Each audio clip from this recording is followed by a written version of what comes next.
Nagpadala ng video ang kidnapper. Binuhusan niya ng malamig na tubig si Don Pepe para magising. Sinabi na niya ang lugar ng meet-up. Binigyan niya ng instruction si RJ. Nagbanta rin siya. Sabi niya, tandaan mo ikaw lang mag-isa. Wag na wag kang magsusumbong sa mga pulis. Nakabantay kami sa iyo. Sumagot si RJ, oo ako lang mag-isa. Hindi napigilan ni Giselle na maiyak ng malakas. Takot na takot siya. Niyakap niya ang kapatid. Sabi niya, O Beng, huwag kang papayag. Baka may gawin sila sa'yo. Please, ayoko mawala ka. Please, O Beng, huwag kang magpuntang mag-isa. Kahit natatakot si RJ, wala naman siyang magagawa. Samantala, umaga na. Pupunta rin sa bangko si Lynette at ang mga masasamang lalaki. Pinagbihis si Lynette ng lalaki. Pinalabas si Harry para sa privacy ni Lynette. Hinila ng lalaki si Harry pababa ng hagdan hanggang sa nasuntok na niya. Sumuntok naman si Harry pero ginantihan ulit siya ng lalaki. Nagahagis si Harry ng mga gamit. Pumapalag siya hanggang sa mapupok siya ng baril at nawalan ng malay. Nagkunwari lang siya na mawalan ng malay para maiwan siya sa bahay at makahingi ng tulong.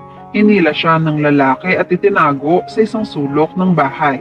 Pero ilang minuto na ang lumipas ay inabutan si Lynette ni Dax na hindi pa rin bihis. Maya-maya ay tumawag na si Balahadja kay Dax. Tinanong sila dahil may susunod pa silang trabaho. Napagalitan ni Balahadja si Dax. Ang simple lang ng utos pero nagtagal pa sila. May ginagawa pa si Dax. Nagalit si Balahadja. Baka bumaliktad na siya. Sabi ni Dax, huwag ka namang praning pre. Ano ka ba? Sumagot si Balahadja. Alam mo ang relasyon ng pamilyang yan sa matanda, kaya madali ka lang makakapagsumbong. Sabi ni Dax, hindi ko naman alam yun eh. Saka wala akong pakialam sa mga to. Ang importante sa akin yung pera. Sabi ni Balahadja, siguraduhin mo lang na hindi ako sasabit dyan Kung hindi, papakitayin talaga kita. Sabi ni Dax, oo naman, gusto mo hatian pa kita sa makukuha ko rito. Sabi naman ni Balahadja, hindi ko na kailangan yan. Mas malaki ang makukuha ko sa matanda. Wala ka kasi rito eh. Sabi naman ni Dax, ransom yan no. Kanina pa nakikinig naman si Lynette kay Dax at sa kausap nito. Alam na alam ko talaga mga gawain mo pre. O sige, tatapusin ko na to para makapunta dyan. Nagbanta si Balahadja. Hoy Dax, siguraduhin mong walang makakakilala sa iyo dyan. Kung hindi, ikaw ang sasabit. Hindi ako, pati si Madam Moira. Kung kinakailangan, pagkakuha mo ng pera, dispatchahin mo na yan. Sige na. Pagbalik ni Dax, hindi pa rin bihis si Lynette. Nagsalita si Lynette. Sino ang nag-utos sa iyo para gawin sa akin to? Sabi naman ni Dax, hindi ko alam. Bakit? Mapilit si Lynette. Umulit ng sagot si Dax. Boss ko, nagtanong si Lynette. Sino nga yung boss mo? Sabi ni Dax, kahit sabihin ko sa iyo, hindi mo kilala, pero matagal na niyang minamanmanan tong bahay mo. Sayang nga wala yung doktor, malaki sana yung makukuha ko. Kaya pwede ba, tumahimik ka na? Rinding-rindi na ako sa iyo. Bilisan mo, magbihis ka na, kailangan na nating umalis. Samantala, magkausap si Lindon at Annalyn tungkol sa pagkidnap sa lolo niya. Nag-aalala siya dahil ang tatay niya lang mag-isa ang makikipagkita sa mga suspect. Bumaba siya sa kotse para sumunod sa tatay niya. Sabi niya kay Lindon, Dok, kailangan ko sundan si tatay. Ayaw pumayag ni Lindon. Delikado doon. Sabi ni Annalyn, yun nga delikado doon. Hindi pwedeng mag-isa lang si tatay. Kailangan samahan ko siya. Pero please, huwag mo na sanang sabihin kay nanay. Mauna na ako, Dok. Sa pagtalikod niya para umalis ay pinigilan siya ni Doc Lindon. Hawak niya ang kamay ni Annalyn. Sabi ni Annalyn, pwede ba Dok? Huwag mo ako pigilan. Sabi ni Lindon, hindi kita pipigilan. Sasamahan kita. Sa pag-uusap nilang yon, may isang cellphone na nire-record ang pag-uusap nila ni Lindon. Papunta na si Lindon sa kotse. Nakatulala lang si Annalyn. Sabi ni Lindon, Doc Annalyn, let's go! Nagtataka si Annalyn pero sumunod na rin siya kay Lindon. Nakarating na nga si RJ sa lugar ng meet-up nila ng mga suspect. Sa isang pampublikong palengke, may dala-dala siyang 100 milyon sa loob ng isang malaking bag. Maya-maya ay tumawag si Giselle. Ang sabi niya, "Obeng, I'm going there." Sabi ni RJ, "Ate, ano ba? Gusto mo bang mapahamak si Papa?" Sabi ni Giselle, "Wait, can you please listen to me first, Obeng? Hindi ako magpapakita. Dun lang ako sa kotse. Maghihintay ako sa parking lot. You can't expect me to just wait here. Mamamatay ako sa anxiety."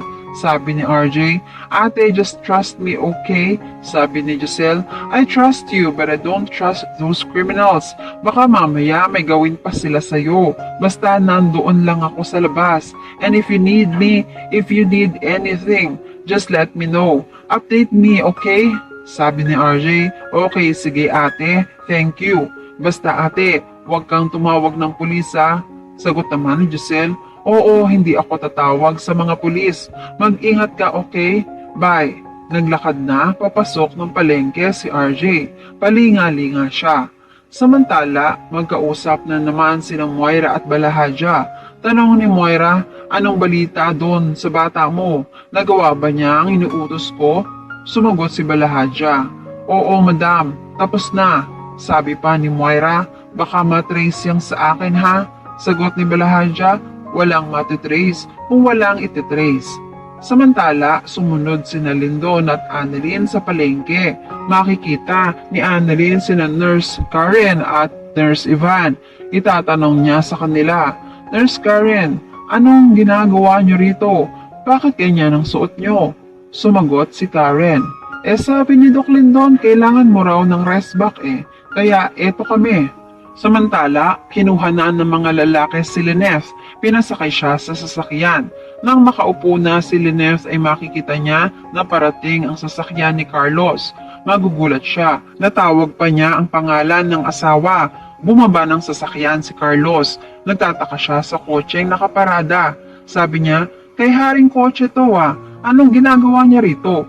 Pinigilan si Lineth ng mga lalaki na sumigaw o gumawa ng mga bagay na makakakuha ng atensyon ni Carlos. Napaiyak na lang si Lineth nung sabihin ng lalaki, "Huwag kang maingay, kundi lagot ang asawa mo." Hindi na makakibos si Lineth.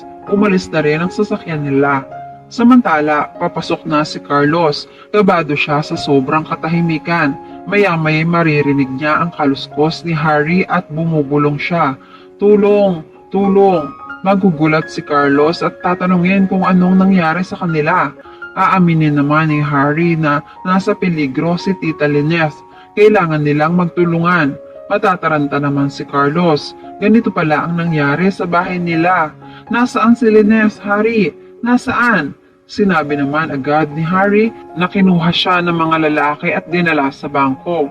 Sa kabilang banda, tumawag na ang lalaki kay RJ at nag-iba siya ng boses. Si Moira pala ito. Nagbago lang siya ng boses sa tulong ng voice app. Sabi ni RJ, "Dala ko na yung pera." Nakatunog na si Moira na may sumunod kay RJ. Sina Annalyn at ang mga kaibigan nito. Sabi ni Moira sa nagtatagong ibang boses, "Parang nagbago na ang isip ko kung yin ko na lang kaya ang tatay mo." Nakikita ni Moira si RJ sa palengke gamit ang CCTV. Tinutok ni Moira ang laser light sa katawan ni RJ para takutin na may nakatutok na baril sa kanya. Tinuloy ni Moira ang sinabi, "At ikaw." Habang kausap ni RJ ang suspect, nakita niya ang isang ilaw na nakatutok sa dibdib niya. Palingalinga si RJ dahil nakikita pala siya ng suspect. Samantala, nakatanaw sa malayo si Kinito. Alam niyang narito sila dahil private investigator siya. Natunugan niyang hindi umalis si Don Pepe at agad siyang gumawa ng paraan para matuklasan ang dahilan. Susunod siya kay Moira at aalamin ang kinaroroonan ng hideout nila. Makikita niya si Lolo Pepe pero hindi niya na agad malalapitan dahil kailangan mag-ingat siya sa bawat hakbang. At yan ang mga pakakaabangan natin sa abot kamay na pangarap.